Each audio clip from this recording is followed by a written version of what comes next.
Olá pessoal, hoje a RETEC está recebendo nesse programa que inicia sobre o debate de educação e conjuntura o querido professor Gaudêncio Frigoto, professor titular da Universidade Federal Fluminense e professor associado, é uma terminologia nova que ainda não me adaptei, associado à Universidade do Estado do Rio de Janeiro.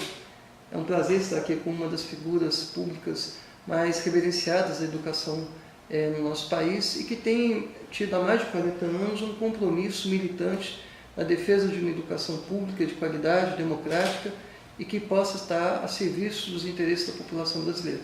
Professor Gaudêncio, bom dia. Bom dia.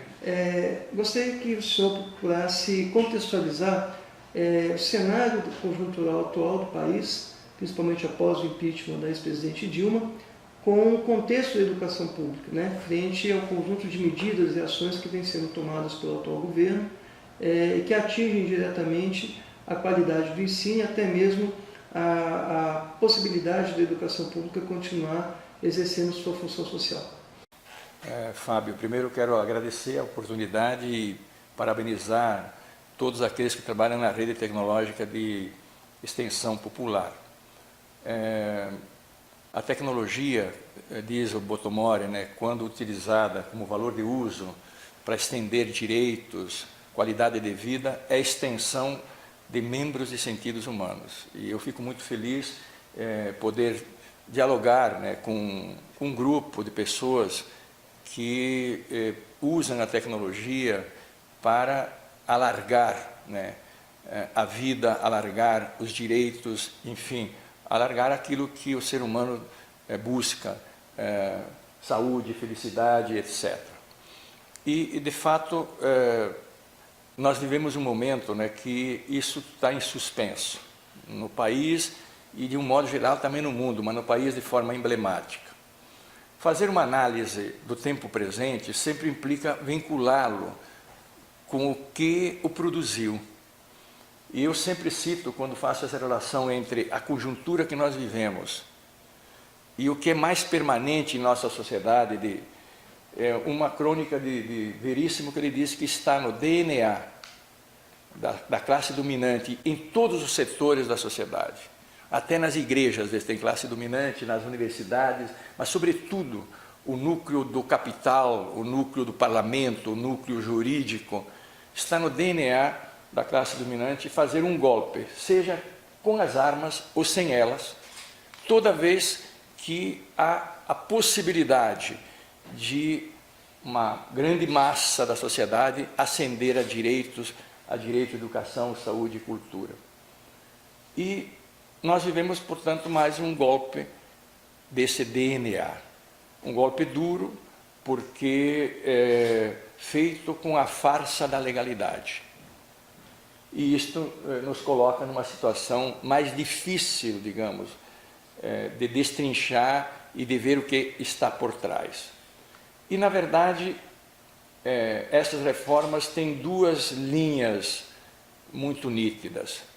Primeiramente, da tradição da classe dominante brasileira, que nunca foi nacionalista, sempre foi entreguista, como diz Florestan Fernandes. Portanto, é um conluio de grupos que ganham muito no Brasil com os grandes grupos vendendo pré-sal, vendendo água, vendendo tudo.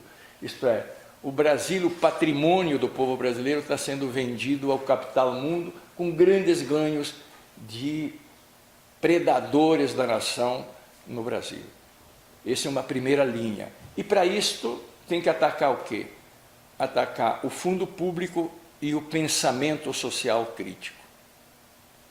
Essa linha, e portanto, a reforma mais letal, que abrange tudo, é a PEC 55, que diz por 20 anos não vai haver nenhum aumento real no investimento daquilo que é o direito universal, saúde, educação, transporte, meio ambiente, cultura, etc. E vai repor a inflação que é sempre jogada para um canto e para o outro. A pergunta que fica para os colegas e para a sociedade é com quem é que vai ficar a riqueza produzida nesses 20 anos, se já nós começamos a ter um superávit no PIB. Com quem vai ficar? Vai ficar com os vampiros do mundo, o capital financeiro e os grupos que são os protagonistas desse golpe. E aí vem as outras medidas vinculadas, primeiramente vou falar ao aspecto da universidade, institutos federais. Também congelou-se o salário até 2020 de todos que trabalham na esfera federal. E em cascata vai ser imitado por estados e prefeituras. Mais grave, congeladas sine die todas as promoções por mérito. Então, o cara vai fazer mestrado, doutorado, as promoções estão congeladas. Eu, por exemplo, fiz esse concurso para associado em outubro do ano passado. Ainda não foi aprovado, está lá congelado. E provavelmente não vou ter, porque se por essa medida vão justificar para não tê-lo. Mas veja bem, também vai se aumentar o que nós temos que pagar no INSS, 3%. Então, corte em cima é um asfixiamento. Por outro lado, dinheiro da Bolsa de Estudante, dinheiro para bolsas no exterior, enfim, há um asfixiamento da universidade. E isto se liga, depois a gente pode comentar mais, a uma busca de silenciar, via escola sem partido, via medidas judiciais, ao pensamento livre na universidade, a expressão livre na universidade. A universidade é o espaço do dissenso qualificado, do contraditório, da cultura, do mundo, da vida.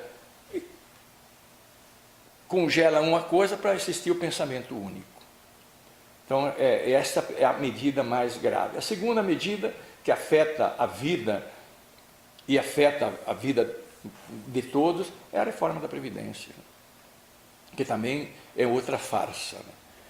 Mas, do ponto de vista da educação, que se alinha a essa reforma é a liquidação do sentido de educação básica pela reforma do ensino médio, contra a reforma do ensino médio.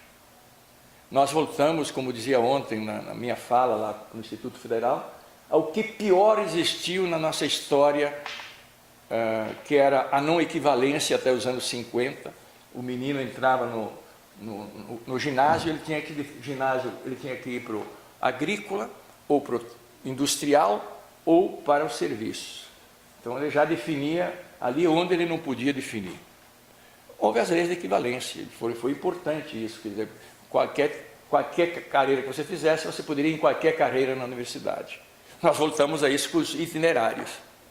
Agora, no primeiro ano do ensino médio, ele vai escolher um ou dois, mas vai ser um, porque... Isso é sobre a reforma do ensino médio. Ensino médio. Mas mais grave que isso, é que você acaba com o conceito de educação básica, aquilo que é da base. Da base, portanto, se é básica, ela é tecnologicamente, profissionalmente, a base de todas as profissões. E também base da cidadania. Então, estão truncando, a reforma trunca a dupla cidadania. A cidadania do sujeito ao fim do ensino médio, ser capaz de ser autônomo, participar da vida política, cultural, do seu bairro, da sua cidade, do país, aquilo que Freire dizia, ser cidadão do mundo, pronunciar por si só a sua opinião, vai criar uma geração de analfabetos políticos, ou sem os instrumentos para se alfabetizarem politicamente. E trunca o futuro da independência econômica. Ou seja, ela é coerente com a reforma trabalhista. A reforma trabalhista, voltamos ao século XIX, onde o trabalhador está solto na boca do leão, negociar diretamente com o capital. Portanto, a reforma trabalhista é preparar, na divisão internacional do trabalho, de uma classe dominante entreguista, antinacional, antipovo e anti-educação pública, formar aqui o exército do trabalho simples para o capital do mundo. Então, o que você está dizendo é que essa reforma, assim como o conjunto de medidas que estão sendo tomadas, ela na prática reedita a 2208, pedido do Fernando Henrique Cardoso, e também reedita aquela lógica da dualidade estrutural. Perfeito. Ou seja, então, mantém o que de pior existe antes das leis Capanema, mantém o que é de pior da lei da ditadura, porque é pior do que a 5692, pior, a 5692 foi sendo modificada, e ressuscita, piorado, o decreto 2208, porque naquele momento o governo Fernando Henrique Cardoso, que fez a entrega também do patrimônio público, não tinha força política para impor, não estava dentro de um estado de exceção. Era um Estado neoliberal, era um Estado pró-capital, mas ainda não era um Estado de exceção onde a normalidade real democrática está interrompida. Formalmente não, mas o formalmente, realmente sim. Tanto que atinge, por medidas provisórias, decreto diuturnamente, e um Congresso que é conivente, absolutamente lienente a isso, e um judiciário que em grande parte também o é. Professor Gaudêncio, ainda sobre a reforma do ensino médio, que atinge não apenas os institutos federais,